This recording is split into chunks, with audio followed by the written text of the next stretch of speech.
عداوت مجھ سے کیوں اتنی، میں تو قرآن کا داعی ہوں، رسول اللہ کا وارث، صحابہ کا سپاہی ہوں، مجھے ہے کفر سے نفرت۔ یہ نفرتیں کچھ لوگ اپنے مطلب کے لیے سماج میں برپا کرنے کی کوشش کرتے ہیں۔ اس کو سمجھنا چاہیے ہم انسانوں کو، معاشرے کے انسانوں کو اس بات پر قدغن لگانے کی کوشش کرنی چاہیے، اس کا ادراک کرنا چاہیے، اس کی تہ میں جا کر اس کی کھوج لگا کر اسے نکارنے کی کوشش کرنی چاہیے۔ کیوں؟ آخر ایک ساتھ رہتے ہیں، دیوار صرف فاصلہ ہے، گھر متصل ہے، سب کچھ ساتھ میں، رہنا کھانا پینا سونا سب ساتھ میں، لیکن ایک خاص وقت میں نفرت کا ماحول پیدا کرنے کا کیا مطلب ہے؟ ایک خاص وقت میں آپسی عناد اور دشمنی پیدا کرنے کا کیا مطلب ہے؟ ظاہر ہے اس بات کو سوچنا چاہیے، اس بات پر غور کرنا چاہیے، اور آپ سمجھ لیں کہ اگر آپ اس بات کی تہ میں جا کر اس کی حقیقت کا ادراک کرنا چاہیں تو پہلے نمبر پر غلطی ہماری ہے۔ ہم مسلم سماج کے انسانوں نے پہلے نمبر پر غلطی کیا ہے، جس کا خمیازہ آج ہم بھگتنا چاہ رہے ہیں۔ وہ غلطی کیا ہے؟ غلطی یہ ہے کہ اللہ رب العالمین نے ہماری جو ڈیوٹی دیا ہے وہ اعلان کیا ہے، کنتم خیر امۃ اخرجت للناس تأمرون بالمعروف وتنہون عن المنکر۔ ہم سب سے بہتر امت بنا کر اس دنیا میں برپا کیے گئے تھے، اس دنیا میں سب سے بہتر امت بنا کر اللہ رب العالمین نے ہم کو بھیجا تھا۔ ہماری ذمہ داری تھی کہ ہم اپنے برادران وطن کے ساتھ، اپنے پڑوسیوں کے ساتھ اس ذمہ داری کو ادا کرتے، ان کو سمجھاتے، ان سے رابطہ رکھتے، اور پھر ان کو اللہ کے دین کی حقیقت بتاتے، اور پھر اس کے بعد آپسی تال میل سے، باہمی سمجھوتے سے، باہمی میل ملاپ سے یہ دشمنیاں، یہ دوریاں ختم ہوتی۔ یہ بات پہلے نمبر پر ہم نے کمی کیا، اپنی ذمہ داری چھوڑ کر، اور اس کی سزا جب ہمیں ملنے لگی ہے تو آج ہم چیخ رہے ہیں، آج ہم ہنگامہ کر رہے ہیں۔ اس بات کو سمجھنا چاہیے سچے دل کے ساتھ، اور یاد رکھنا چاہیے میرے نبی صلی اللہ علیہ وسلم نے کہا، سنن ترمذی میں بسند صحیح ثابت ہے، مختلج عرق ولا عین الا بذنب وما يعفو الله عنه اکثر۔ کہا جب بھی کوئی آنکھ اور کوئی رگ پھڑکتی ہے، جب بھی کوئی رگ پھڑپڑاتی ہے تو کسی گناہ کی وجہ سے ہوتا ہے، کسی معصیت کی وجہ سے انسان کو پریشانی لاحق ہوتی ہے، اور اللہ تعالیٰ بہت سے گناہوں کو معاف کر دیتا ہے، بہت سی گناہوں کو اللہ رب العالمین درگزر کر دیتا ہے۔ تو اگر آج ہمارے ساتھ پریشانی کا معاملہ ہے، اگر آج ہم مفلسی اور ذلت سے دوچار کیے جا رہے ہیں، اگر آج ہمیں دیش نکالا دینے کے لیے سازشیں کی جا رہی ہیں، آج اگر ہمارے حقوق پر ڈاکہ ڈالنے کے لیے باقاعدہ قوانین مرتب کیے جا رہے ہیں، تو یہ بات سمجھنا چاہیے کہ کمی کہاں ہوئی۔ اللہ رب العالمین نے تو ہمیں اپنا چہیتا بنا کر اس دنیا میں بھیجا تھا، آج ہم اس سزا کے مستحق کیوں قرار پا رہے ہیں؟ اس کا بھی ایک بار جائزہ لینا چاہیے ہمیں۔ صرف یہ کہنا کافی نہیں ہے کہ دشمنوں نے سازشیں کر دیا، انہوں نے سازشیں کیا، انہوں نے ہمارے خلاف چالیں چلی، یہ کافی نہیں ہے۔ یہ آپ دیکھیے اپنے اندر جھانک کر کہ ہم نے کیا کیا، ہمارا اپنا کردار کیا ہے، کیونکہ اللہ تعالیٰ کا اصول یہ ہے، وَمَا أَصَابَكُم مِّن مُّصِيبَةٍ فَبِمَا كَسَبَتْ أَيْدِيكُمْ۔ جو مصیبت ہم انسانوں کو لاحق ہوتی ہے، جو دشواریاں ہم انسانوں پر مسلط کی جاتی ہیں، وہ ہمارے اپنے کرتوت کا نتیجہ ہوتا ہے۔ اس لیے یہ پہلو ہماری نظروں سے اوجھل نہیں ہونا چاہیے، اور یاد رہنا چاہیے۔ سنن نبی داؤد اور مسند احمد کی روایت میں ہے، نبی صلی اللہ علیہ وسلم نے ارشاد فرمایا، اذا اخذتم اذناب البقر ورضيتم بالزرع وتركتم الجهاد سلط الله عليكم ذلا لا ينزعه حتى ترجعوا الى دينكم۔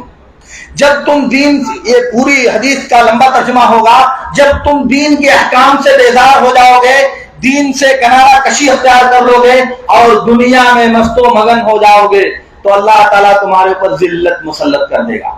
اللہ رب العالمین تمہارے اوپر ذلت کا کوڑا برسا دے گا، اور اس وقت تک دور نہیں کرے گا جب تک تم دین کی طرف واپس نہیں آ جاتے، جب تک تم دین کی طرف پلٹ نہیں جاتے، تب تک اللہ تعالیٰ تمہاری ذلت دور نہیں کرے گا۔ گویا کہ اللہ کے نظام کائنات کے اعتبار سے، اس کائنات کا جو نظام اور قانون اللہ نے مرتب کیا ہے، اس کے اعتبار سے ہم مسلمان جب تباہی کے شکار ہوتے ہیں تو اس کو ٹالنے والا اللہ رب العالمین ہے، اس کو ختم کرنے والا اللہ رب العالمین ہے۔ تو جب اس کے دین کی طرف پلٹیں گے، اس کی شریعت کی طرف واپس ہوں گے، اپنی نماز صحیح کریں گے، اپنے روزے صحیح کریں گے، اپنے عقائد صحیح کریں گے، اپنی ایمانیات صحیح کریں گے، اپنے اخلاق صحیح کریں گے، اپنے معاملات صحیح کریں گے، اور اسی میں یہ بات آئے گی کہ پڑوسیوں کا حق کیا ہوتا ہے، معاشرے میں زندگی گزارنے والے دوسرے ساتھیوں کے حقوق کیا ہوتے ہیں، زندگی گزارنے کا جو نیچرل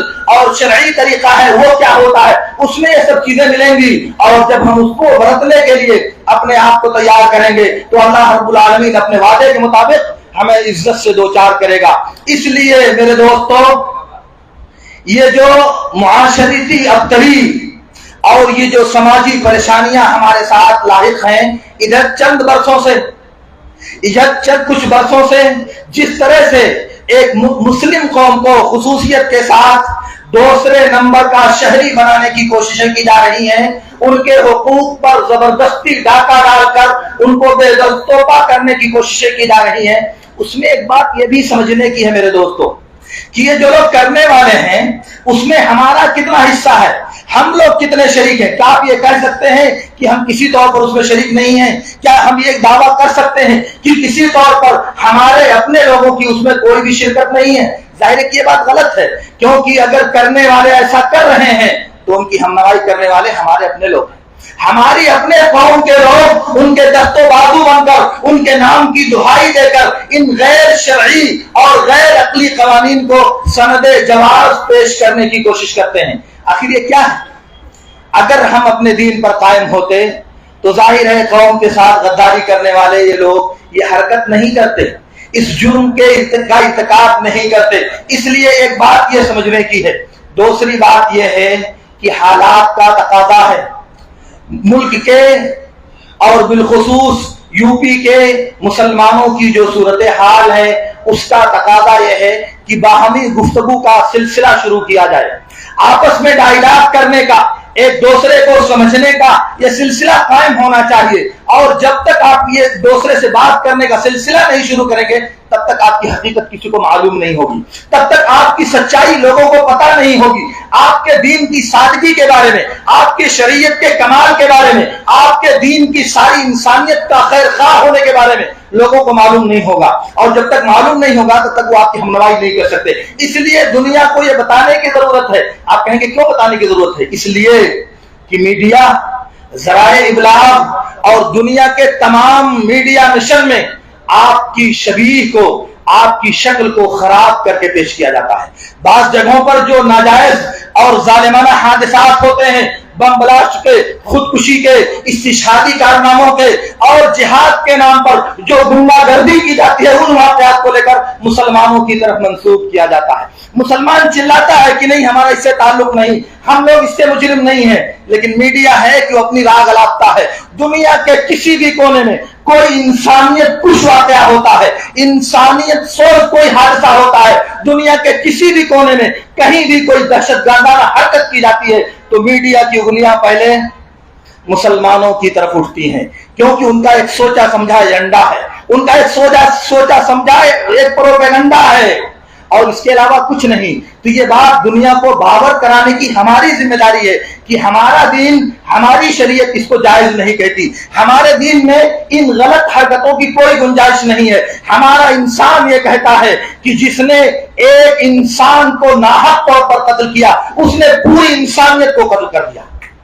من قتل نفسا بغیر حق اور فساد فی الارض فکأنما قتل الناس جميعا، جس نے ایک کو ناجائز طریقے سے قتل کیا اس نے پوری دنیا کو قتل کر دیا، یہ اسلام کہتا ہے۔ تو اس لیے معصوموں کی، بے جانوں کی، بے گناہوں کی اور معمول لوگوں کی جان لینا کسی بھی صورت میں ہمارے اسلام میں جائز نہیں ہے، حتیٰ کہ وہ جانی دشمن جو دوسری جگہوں پر آپ کی جان لینے کے در پہ ہوتا ہے، لیکن جب وہ مامون ہو کر کے آپ کی طرف سے امان پا کر کے آپ کے پڑوس میں، آپ کی مجلس میں اور آپ کے ساتھ شریک ہوتا ہے تو اس کو زحمت دینا، اس کو تکلیف دینا، اس کی طرف غلط اشارے کرنا یہ بھی جائز نہیں ہے، چاہے جائے کہ آپ اس کی جان کو حلال سمجھ لیں۔ وہ ایک معصوم اور حرام جان ہے جو ہمارے لیے جائز نہیں ہے۔ اس لیے میرے کہنے کا مطلب یہ ہے میرے دوستو، دنیا میں اسلام کا جو نظریہ جہاد ہے اس سے دنیا کو متعارف کرانے کی ضرورت ہے۔ جہاد کا مطلب دہشت گردی نہیں ہوتا میرے دوستو، جہاد کا مطلب معصوموں کا قتل نہیں ہوتا، جہاد کا مطلب بے گناہوں کی جان لینا نہیں ہوتا، جہاد کا مطلب اموال و املاک کی بربادی نہیں ہوتا۔ جہاد کا مطلب ہوتا ہے اللہ کے دین کو قائم کرنے کے لیے مظلوموں، بے سہارا لوگوں اور دنیا میں جن کی زندگی کو اجیرت بنا دیا گیا ہو ان کی ہمنوائی کرنے کو جہاد کہا جاتا ہے۔ اس لیے میرے نبی صلی اللہ علیہ وسلم نے کہا المجاہد من جاہد نفسہ فی طاعت اللہ، جو اللہ کی اطاعت کے لیے اپنے نفس سے لڑائی کرتا ہے وہ حقیقت میں مجاہد ہے۔ تو میں کہنا یہ چاہ رہا تھا کہ جہاد اسلام کا ایک مقدس قانون اس لیے نہیں ہے کہ وہ دنیا کے لوگوں کو، بے گناہوں کو، معصوموں کو بغیر کسی سبب کے ان کی جان لی جائے، ان کو مارا جائے، ان کو قتل کیا جائے، نہیں، بلکہ جہاد کا مطلب ہے کہ دنیا میں امن قائم کرنے کی کوشش کی جائے، دنیا میں بدامنی پھیلانے والوں کی حرکتوں پر قدغن لگانے کی کوشش کی جائے، دنیا میں جو لوگ معصوموں کو درپے آزار ہیں ان کو اس حرکت سے روکنے کی کوشش کی جائے، دنیا میں جو لوگ فساد اور بد انسانیت کے فروغ کی کوشش کرتے ہیں ان کی حرکتوں کو قدغن لگانے کی کوشش کرنا، یہ اسلام کا فریضہ جہاد ہے۔ جہاد صرف تلوار سے نہیں ہوتا، جہاد صرف لڑائی کر کے نہیں ہوتا۔ اگر جہاد تلوار سے ہوتا تو اسلامی تاریخ میں مدینہ منورہ کا میثاق موجود نہیں ہوتا۔ اگر جہاد صرف تلوار سے ہوتا تو صلح حدیبیہ کا منظر انسانی تاریخ کبھی نہیں دیکھتی۔ اگر جہاد تلوار سے ہوتا تو فتح مکہ کے موقع پر میرے نبی صلی اللہ علیہ وسلم اپنے جعلی دشمنوں کے لیے کبھی یہ نہیں کہتے جاؤ تم سب آزاد ہو، تمہارے اوپر کوئی ملامت اور کوئی گرفت نہیں ہے۔ یہ میرے نبی صلی اللہ علیہ وسلم نے اعلان کیا تھا۔ اور کب اعلان کیا تھا؟ کب اعلان کیا تھا؟ اس وقت جب آپ پوری دنیا پر غالب آ گئے تھے۔ مکہ جو جزیرہ عرب کا مرکز تھا اس پر اللہ رب العالمین نے آپ کو فتح عطا کیا تھا۔ گویا کی اقتدار کی کنجیاں اس وقت میرے نبی صلی اللہ علیہ وسلم کے ہاتھ میں تھی۔ اگر چاہتے تو ایک ایک کر کے سب سے بدلہ لے سکتے تھے، اگر چاہتے تو ایک ایک کر کے چن چن کر سب کو اپنے انتقام کا نشانہ بنا سکتے تھے، مگر میرے نبی نے کہا نہیں، اذهبوا انتم الطلقاء لا تثریب علیکم اليوم، جاؤ جاؤ سب آزاد ہو، کسی سے کوئی بات پرس نہیں کی جائے گی۔ تو میں کہنا یہ چاہ رہا تھا کہ جہاد کا مطلب تلوار سے لڑائی کرنا، معصوموں کی جان لینا، بے گناہوں کو قتل کرنا، مال اور جائیداد کو تباہ کرنا یہ نہیں ہوتا۔ یہ تو فساد ہے جو اسلامی شریعت میں کسی بھی صورت میں جائز نہیں ہے۔ جہاد کا مطلب ہے انسان کی وہ کوشش جو بے سہاروں کا سہارا بنے، انسان کی وہ کوشش جو ہم بے نواؤں کی آواز بنے۔ جہاد کا مطلب یہ ہے کہ سماج کو امن و امان سے آراستہ کرنے کی کوشش، یہ اسلام کا مقدس جہاد ہے۔ یتیموں کی خبرگیری، بیواؤں کی کفالت، مظلوموں اور محتاجوں اور فقیروں کی مدد، یہ جہاد کہلاتا ہے۔ اس کے لیے بہت سی دلیلیں میرے پاس شریعت میں موجود ہیں، نصوص بھرے پڑے ہیں، لیکن سر دست میں آپ سے جو بات کہنا چاہتا ہوں وہ یہ ہے کہ اسلام ایک پاکیزہ، شفاف اور انتہائی زیادہ فطرت کے مطابق مذہب ہے۔ یہ بات دنیا کو بتانے کی ضرورت ہے۔ آپ کو یہ بات بتانے کے لیے برادران وطن سے رابطہ کرنا پڑے گا، انہیں سے ڈائلاگ کرنا پڑے گا، ان سے باہمی گفتگو کرنی پڑے گی، تب دنیا کو یہ باور آئے گا کہ ہاں واقعی آپ اپنی بات میں، اپنے مذہب کو پیش کرنے میں اور اپنے اسلام کا تعارف کرانے میں سچے ہیں۔ اس لیے مسلمان میں نے دیکھا دنیا کے کسی بھی کونے میں، دنیا کے کسی بھی ملک میں دہشت گردی کی تعریف نہیں کرتا۔ میں نے دنیا کے بڑے بڑے علماء، شیخ ابن باز، شیخ ابن عثیمین، صالح آل شیخ سے ہو کر کے ہندوستان کے ہمارے جو کبار علماء ہیں ان میں سے کسی کو نہیں دیکھا کہ وہ دہشت گردی کی ہمت افزائی کرتا ہو، کسی بھی مذہب کا ماننے والا، اہل حدیث ہو، دیوبندی ہو، بریلوی ہو، سنی ہو، کسی بھی عالم کو میں نے نہیں دیکھا جو دہشت گردی کی تعریف کرتا ہو، اس کی حوصلہ افزائی کرتا۔ پھر بھی کیوں مسلمانوں کو متہم کیا جاتا ہے؟ کبھی کوئی کہتا ہے کہ جتنے دہشت گرد ہیں سب مسلمان ہوتے ہیں، کوئی کہتا ہے کہ سارے مسلمان دہشت گرد نہیں ہوتے، لیکن جو بھی دہشت گردی ہوتی ہے وہ سب مسلمان ہی کرتے ہیں۔ یہ ساری چیزیں کیوں کہی جاتی ہیں؟ اس میں